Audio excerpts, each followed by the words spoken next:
Do you know who the first yokai Sun Wukong defeated in Journey to the West was? This yokai, who called himself the Demon King, even has a scene in the series where he becomes sworn brothers with Sun Wukong.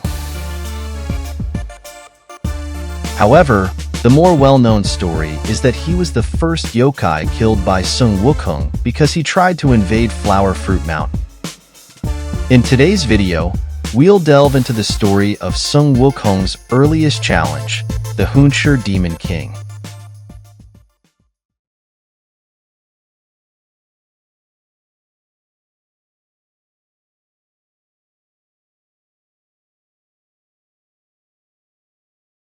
In his quest for immortality, Sun Wukong left Flower Fruit Mountain and went to the Western continent to become a disciple of Patriarch Bajie. It wasn't until Sun Wukong was expelled by Patriarch Bajie that he returned to Flower Fruit Mountain, and by then, decades had passed. When Sun Wukong returned to Flower Fruit Mountain, he found his monkey tribe being bullied by a yokai named Hunshi Demon King. This demon not only captured many monkeys, but also nearly took over the Water Curtain Cave, intending to make it his territory. Who is Hunshi Demon King? Why was he so bold as to cause trouble on Sun Wukong's territory? Actually, at that time, Sun Wukong had not yet wreaked havoc in heaven. He was still a nobody.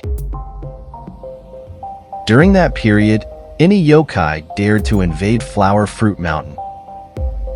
It just so happened that Hunshi Demon King was the first to discover this treasure land, thus becoming the first yokai to invade Flower Fruit Mountain. Hunshi Demon King stood at a height about 10.2 meters, wore a black iron helmet, a black silk robe, black iron armor, and floral pattern boots, and wielded a large sword. He resided in the water-filthy cave of Mount Canyon. He had the ability to ride clouds and fog, commanded many small demons, and was a local tyrant. Discontent with his small territory, he set his sights on Flower Fruit Mountain and the Water Curtain Cave. Despite his imposing stature, Hunshi Demon King's abilities were not great. He attacked the Water Curtain Cave multiple times, but was always repelled by the determined monkeys, never managing to take it. Though he failed to capture the Water Curtain Cave, he still had an advantage over the monkeys of Flower Fruit Mountain, capturing 40 to 50 young monkeys and taking them back to the water-filthy cave as servants. When Sun Wukong returned to the Water Curtain Cave, he learned from other monkeys about Hunshi Demon King's repeated invasions of Flower Fruit Mountain. Enraged, he rode the clouds to Mount Canyon to confront Hunshi Demon King. Sun Wukong found the water-filthy cave and declared himself the master of the Water Curtain Cave at Flower Fruit Mountain, seeking to challenge Hunshi Demon King. Upon hearing that Sun Wukong had come, Hunshi Demon King donned his armor, armed himself, and came out to fight. Seeing that Sun Wukong was less than 4 feet tall and unarmed, Hunshi Demon King underestimated him, mocking him for being overly arrogant and walking into his own death. Sun Wukong, angered by Hunshi Demon King's contempt, attacked with his fists. Hunshi Demon King, seeing that Sun Wukong was barehanded, thought it would be laughable to use his weapon against him and decided to fight barehanded as well. Despite his short stature, Sun Wukong was very agile and managed to land several blows on Hunshi Demon King.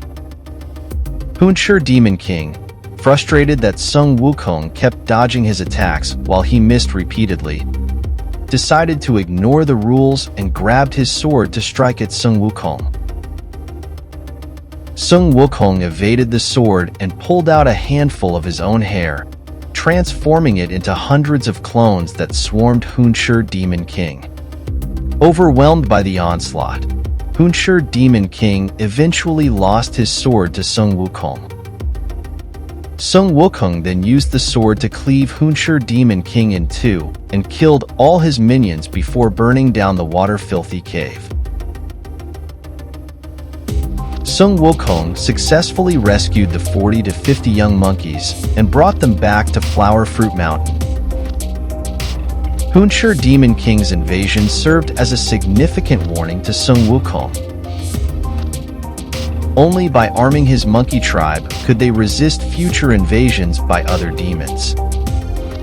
Flower Fruit Mountain had 72 caves and countless demons and monsters, and Hunshi Demon King's invasion might just be the beginning of many more to come. Sun Wukong then gave the sword he took from Hunshi Demon King to his monkeys and taught them how to use it. He also gathered many weapons and armor for his tribe and taught the young monkeys how to cut bamboo for poles, carve wood for weapons, and make various flags. He trained them to blow horns to communicate signals, practice advancing and retreating tactics, and learn how to set up camp and prepare for battle. From that point on, Sun Wukong's Flower Fruit Mountain became a powerful armed group, strong enough to resist an invasion of 100,000 heavenly soldiers. Hunshi Demon King was the first yokai killed by Sun Wukong, but interestingly, in the TV series, Hunshi Demon King is portrayed as one of the 6 demons who become sworn brothers with Sun Wukong, alongside Bull Demon King and others. In the series, it is these demons who help Sun Wukong come up with the title Great Sage Equal of Heaven led by Bull Demon King. The 7 of them, including Sun Wukong, created the titles, but only Sun Wukong's title became famous worldwide, while the other 6 titles were forgotten. Was Hunshi Demon King's character necessary? His appearance was indeed significant for Sun Wukong. Returning from his training, Sun Wukong had only recently learned humanity. At that time, he might have been unsure of his true purpose, whether to showcase his wild nature or to continue cultivating the humanity taught by Patriarch Bodhi. This hidden theme of cultivating and developing humanity runs throughout Journey to the West. It was this moment that likely solidified Sun Wukong's humanity, leading to his dedicated protection of Tharng Shanzhong in later chapters. Hunshi Demon King's appearance was meaningful, helping Sun Wukong cultivate his humanity and enhance his strength. If you enjoy my channel, please help by hitting the subscribe button and turning on the notification bell so you won't miss my upcoming videos. Thank you for watching until the end, and I'll see you next time.